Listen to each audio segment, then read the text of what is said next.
All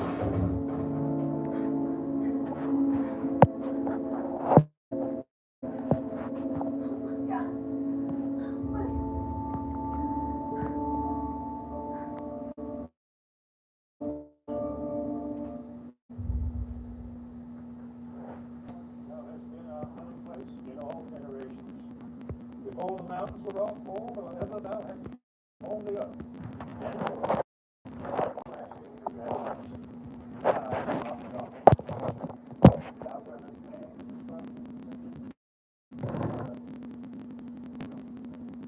Hello?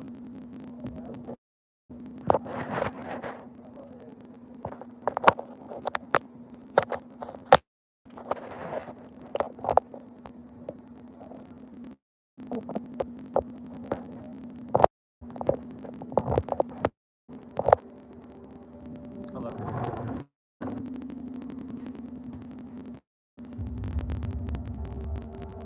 Hello?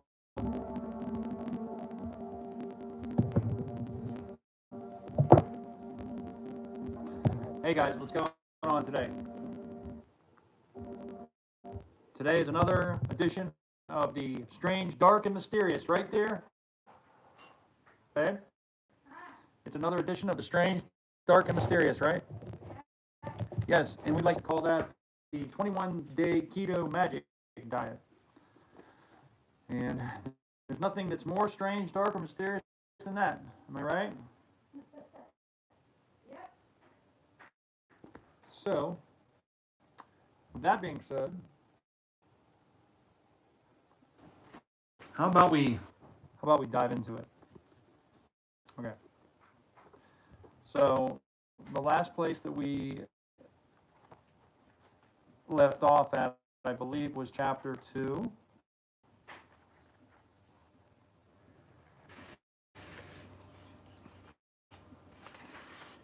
And we were talking about Sue's story.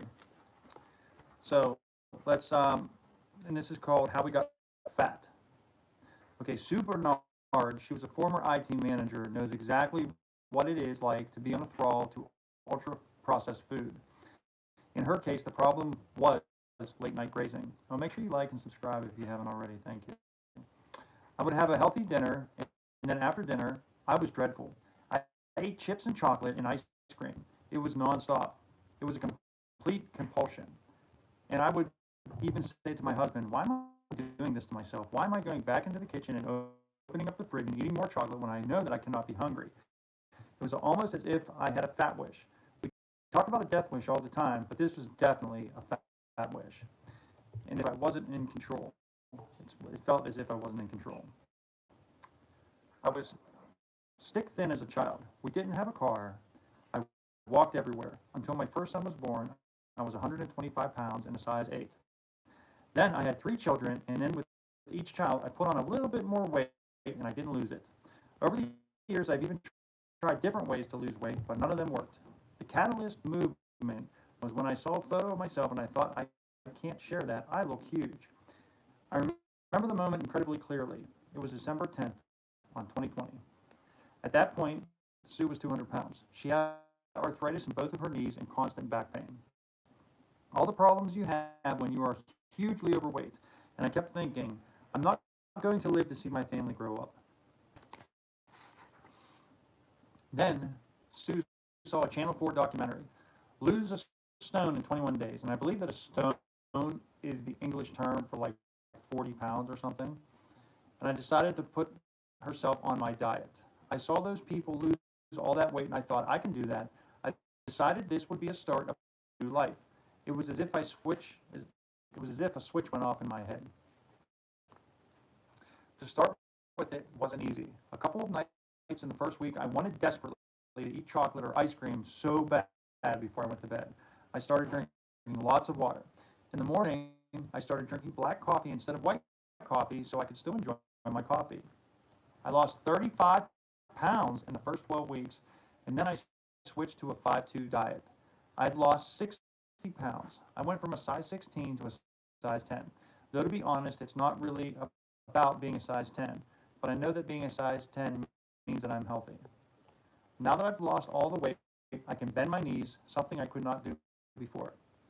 We have a huge, I'm sorry, we have a couple of small dogs, and I do take them out for a walk every day, a couple of miles. When I realized I couldn't move, I joined a local gym, and 3 or 4 mornings a week, I would go to the gym and do a bike in the rowing machine.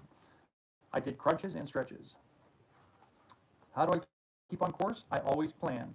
It is a way of life and not just a way of eating. I don't want the sweet things anymore. I do not crave them anymore at all, period. My youngest son said to me the other day, "Do you know what, Mom? I thought you were on your way to an early grave, and now I see that you have a real brightness, a real spring in your step." I thought that was lovely. Okay, now it's called Big Food. It might shock you to find out, it certainly shocked me, that just 10 companies control most of the world's large food and drink brands. Some of them are names you'll know, and some are a lot less familiar. The Big 10 are Nestle, PepsiCo, Coca-Cola, Unilever, Danone, General Mills, Kellogg's, Mars, ABF, which is Associated British Foods, and Mondelez. The biggest of the big beasts are Nestle, Coca-Cola, and Pepsi Company. They each own dozens of other brands and are worth together more than $700 billion as of 2025. So this book was written just a year ago. If you had invested in them and COVID-19 struck in March 2020, you would have been making a killing because those sales of those incredibly profitable products soared during the lockdown. Along with additives and strange sounding chemicals, ultra-processed foods tend to come wrapped up in lots of packaging. In 2020, Nestle, PepsiCo, and Coca-Cola were rattled by the pressure group Break Free from Plastics as the top plastic polluters for the third year in a row. Imagine that. This claim was based on a survey they carried out of 55 countries, which showed that the packaging and containers produced by the three big ones were the ones that the group volunteers were most likely to find discarded on the beaches and in rivers and in parks. They are certainly the most common forms of litter I found on the road outside of my house, along with cigarette packages and energy drink bottles. This is very true. I suppose this is not surprising, because according to a report by the Ellen MacArthur Foundation, these three companies produce over 7.6 million tons of plastic every year and recycle less than 10% of it. That's absolutely insanity, guys. Let's take a look here. What can we put as our background? How about that? Look at that. What's that? Okay. How can you cut back on ultra-processed foods? The advice of the Brazilian science that is behind the NOVA classification is, as you might expect, to go for the water and milk instead of soft drinks. Hang on, guys, I gotta turn the air conditioner. It's so hot. I hope that doesn't rattle my talk. Hold on. Can you guys still hear me okay?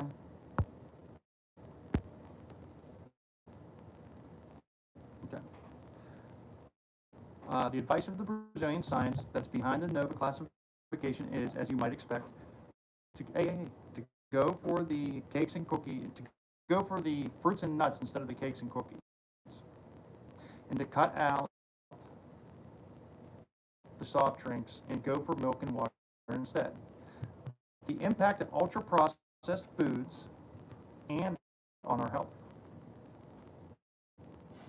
There have been a number of studies which suggest that eating more ultra-processed foods increase your risk of hypertension, heart disease, type 2 diabetes, and some cancers.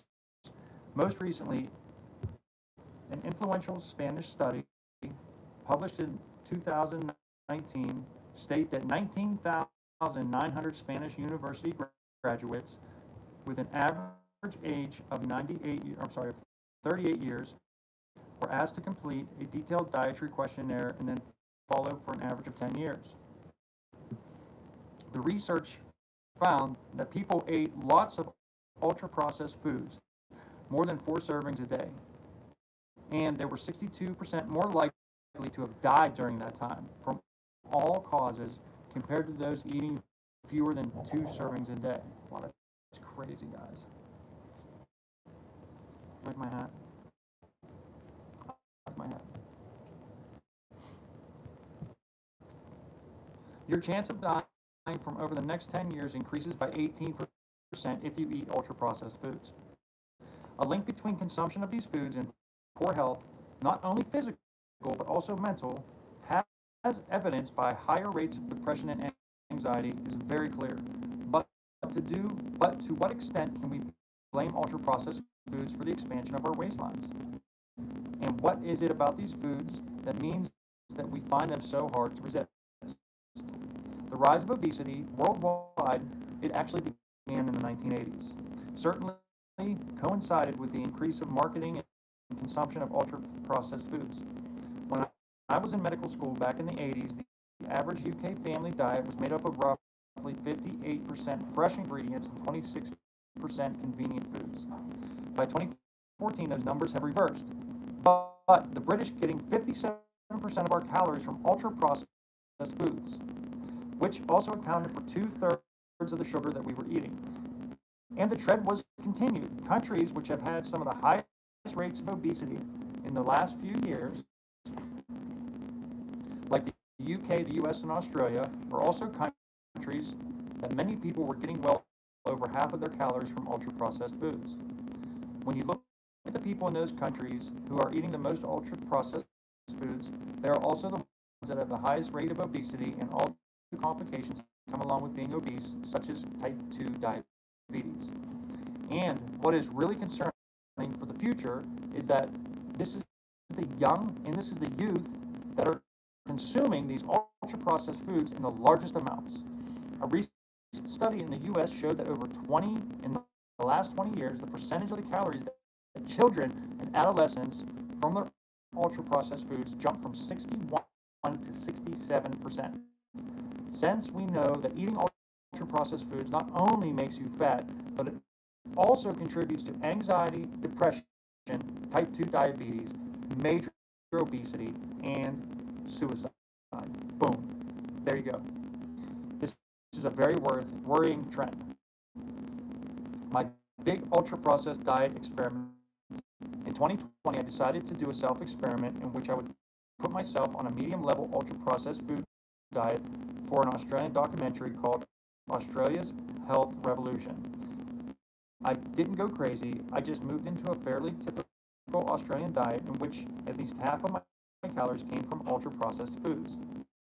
I went back to eating cereal for breakfast, fruit yogurts, plenty of snacks, and some microwavable frozen meals. Several times a week, I also went to a fast food restaurant and I had a burger and fries with Coke to wash it down, or fried chicken and fries, again with sweet, fizzy drinks. I had my weight, waist, blood sugars, blood pressure measured before starting on this diet and at the end of the 2 weeks. At the start, I quite enjoyed it, eating the sort of foods I hadn't done for a long time. I also ate foods I never tried before. Cheese sausage, a sausage stuffed with cheese, which I was told was particularly popular with Australian truckers. When I checked out the ingredients of a typical cheese sausage online, this is what I saw. Are you ready?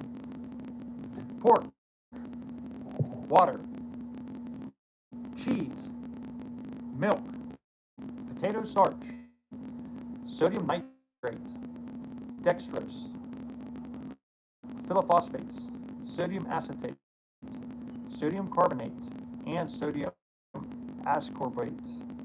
Yummy.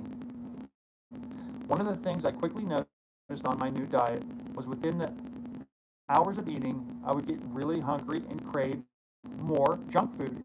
It was a vicious cycle. It just kept going on and and over again, and I soon started to sleep badly. I snored loudly, and in a matter of days, I felt more lethargic than I did normal. I was tracking my blood sugar levels throughout the 2 weeks, and within a few days, I started to rise alarmingly. I was more anxious than normal, and then I contributed to my needs for more comfort food. After week 2, I did a repeat test, but by now I had put on 7 pounds in 2 weeks. 7 pounds! I lost 5 pounds in 1 week, ladies and gentlemen, which I'm proud to say. My waist had expanded by around an inch, and my blood sugar levels have all gone into diabetic range. My blood pressure had also soared from 140 over 90, which alarmed the GP who tested me.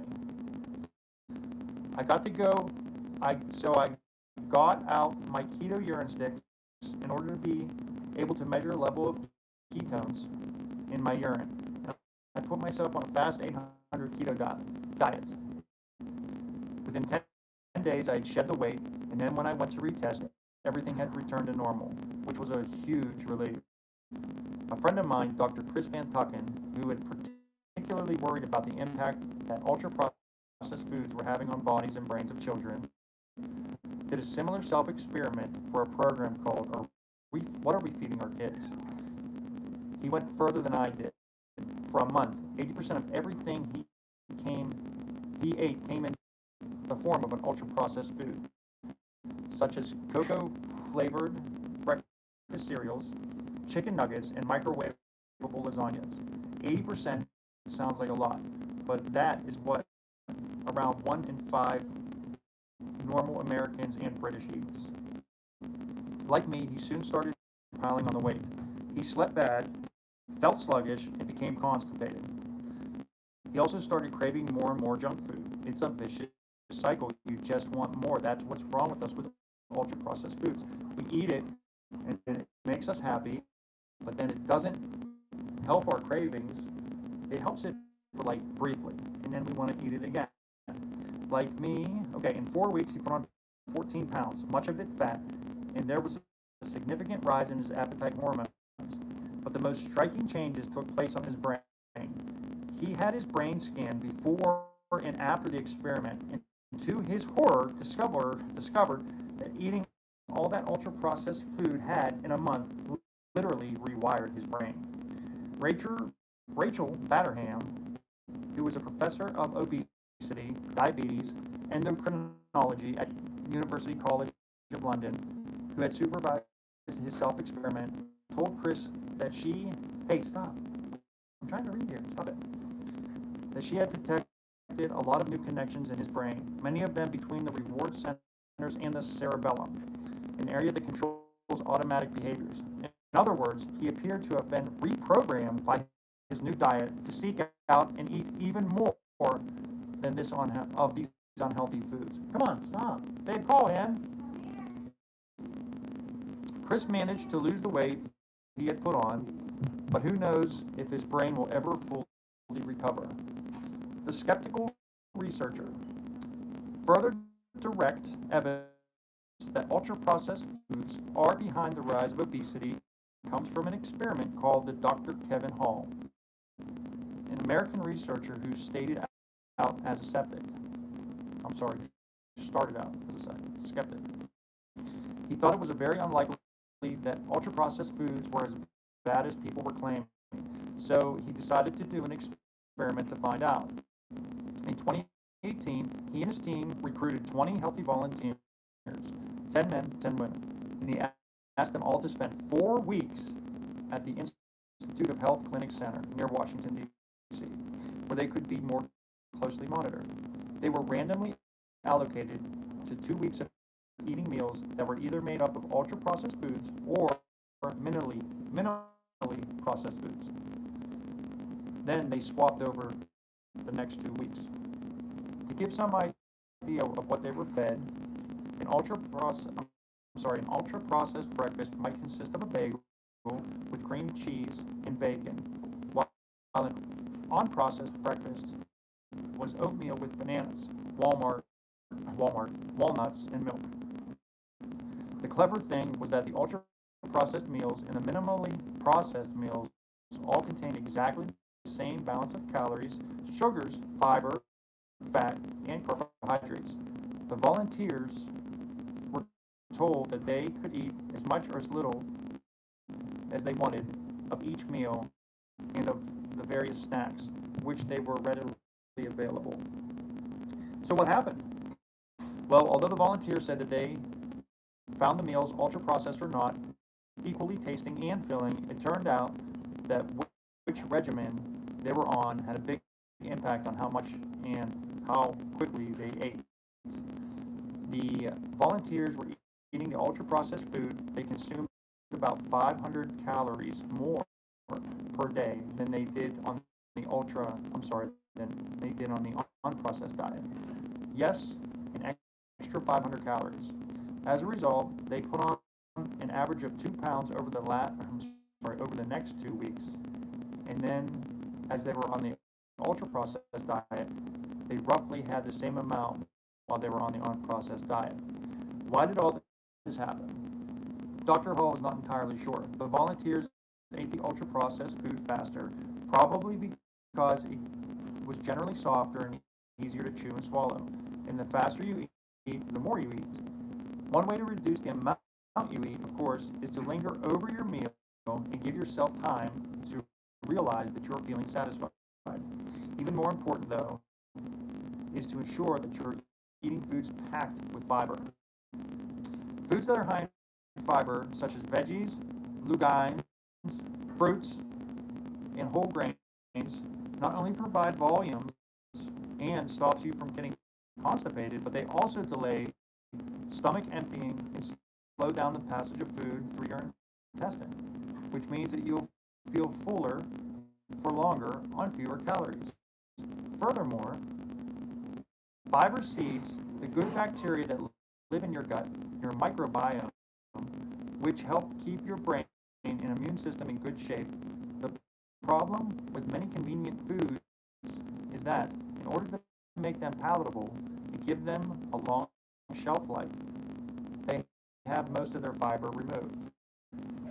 Another possible explanation for why people ate more ultra-processed food diets, which Dr. Hall plans to test more in the future experiments, is that although the meals were matched for carbs and fat, they were not precisely matched for protein. 14% of the calories in the ultra-processed foods were made up of protein versus 15.6% of the calories in the healthier meals. The difference appears small, but Dr. Hall thinks that nonetheless have contributed to very different outcomes. Although fat, carbs, and sugar have been blamed for the current obesity crisis, there is a mounting evidence that the real problem is just basically ultra-processed foods, which is typically high in poor quality fats, carbs, sugar, and salt, making it incredibly calorific and hard to resist. And as Dr. Chris Van Tucken discovered, once you start eating those foods, they can really mess with your brain. We know that eating lots of ultra-processed foods, particularly when you are young, contributes to anxiety and depression.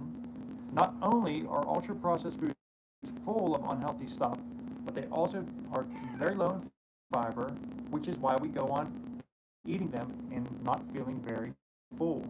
On top of that, given that eating fiber is essential for keeping your gut bacteria in good shape, a high diet in ultra-processed foods is going to damage your microbes and lead to inflammation in the gut. And finally, ultra-processed foods tend to be low in protein. As we're about to discover, protein is a key driver of appetite. Okay, that was the end of chapter 1. Now we're on chapter 2. Why we need to eat more protein. The three main macronutrients that our body needs are fats, carbohydrates, and protein. I think we all know that. These are our macros. We need micronutrients such as vitamins and minerals too, of course, but most of us get what we need from our usual diets. The traditional dietary advice has been to pile our plates with plenty of carbs like bread, pasta, rice, potatoes because they provide energy, while low carbers and classic keto dieters emphasize on the importance of eating lots and lots of fat, oil, butter, cream, etc. But I am fascinated by emerging science which shows the vital importance of that other macronutrient, protein, eggs, fish, meat, tofu, and so on, and mounting evidence that far from eating too much of it, as many dietitians claim, many of us aren't eating enough. We know that fat is vital as an energy reserve for insulation and protection of our organs and for absorption and transport of fat-soluble vitamins. Carbs provide energy for our muscles and central nervous systems during movements and exercise. Carbs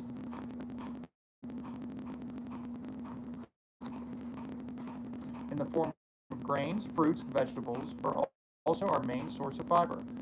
But protein is, in many ways, even more essential.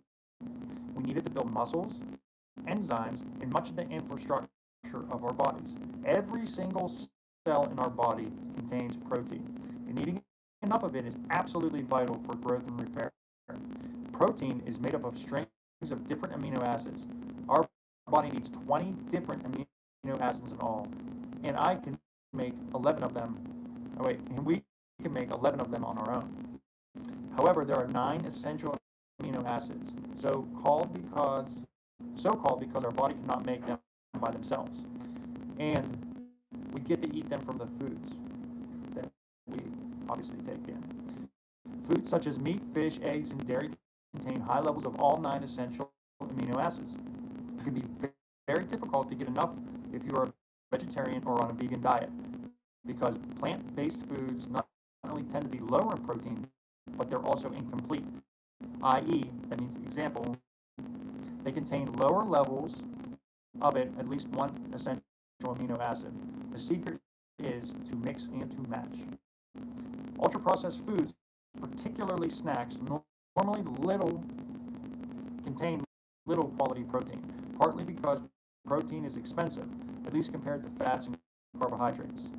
Instead, the manufacturers use artificial flavorings to try to fool our taste buds into thinking we're eating protein, when in fact we're absolutely not.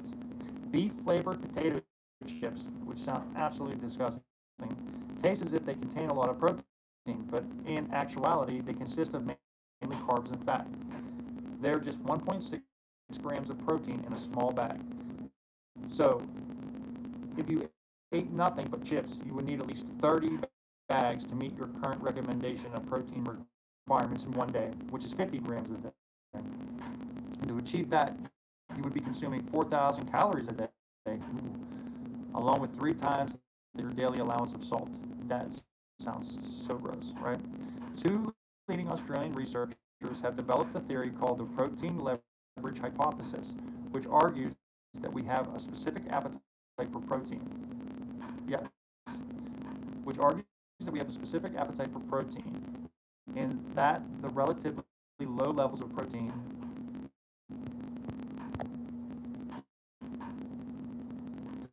in ultra-processed foods have been one of the major drivers behind the current obesity epidemic.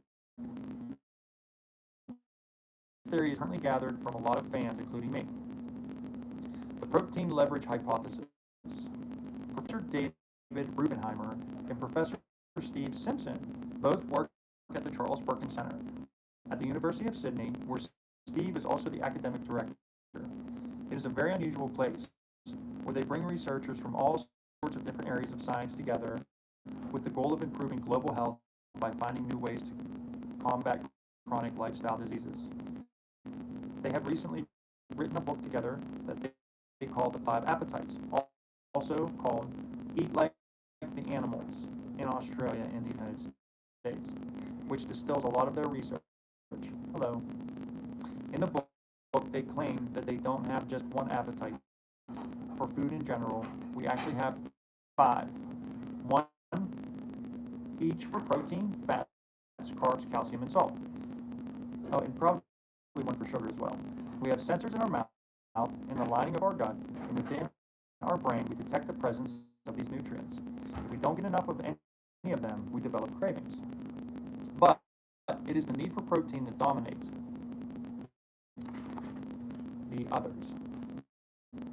Or as they put it, we overfeed fats and carbs not because our appetites for these nutrients are stronger, but because the appetite for protein is the strongest of all. If protein is diluted in the food supply, we overeat until we satisfy our protein appetite.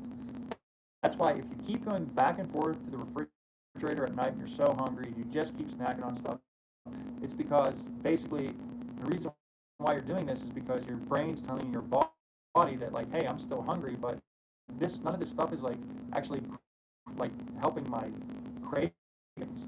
So you really need is protein, but you're not getting any of it from these ultra processed foods. That's basically in a nutshell what they're saying. In other words, we are surrounded by foods which are rich in fats and carbs, but low in protein. We go on eating and eating with no restraint until we have satisfied our protein hunger. That's why it's so easy for some of us to polish off a huge bag of chips or a package of cookies in one sitting. A chocolate cookie of the type I love is 60% carbs and only 6% protein. If I ate all the cookies in the package, which I was quite capable of doing, I would consume 1,300 calories, almost my daily allowance, but only 16 grams of protein. No wonder I can just keep going. If, on the other hand, I was offered a plate of fish or chicken, which comes at a close to 30% protein, I wouldn't be able to eat nearly as much calorie-wise. My protein appetite would soon be satisfied. You see that, guys? So basically, don't eat the stuff that's good tasting. Just eat the stuff that's good for you. That's what it all comes down to. And try to fast 12 hours a night. Me, I go from 6:30 at night until 6:30 in the morning. That's generally speaking because that's the time I sleep. And at 6:30, I just cut myself off, and all I do is I drink coffee with stevia, no cream, okay? I chew bubble gum, it's 5 calories, okay? If I have a real bad craving, I chew bubble gum. And you can also get like, calorie-free bubble gum if that helps. And then my other thing is I drink water, and I have a diet like Mountain Dew, just to kind of like, help the cravings. But so far I've lost 6 pounds in a week. So there you go. And we're going to continue to talk about this until I lose more weight. So that, all in all, is the gist of it. And I hope that people learn stuff from the 21 Keto Magic Diet today. I know I have. And hang in there.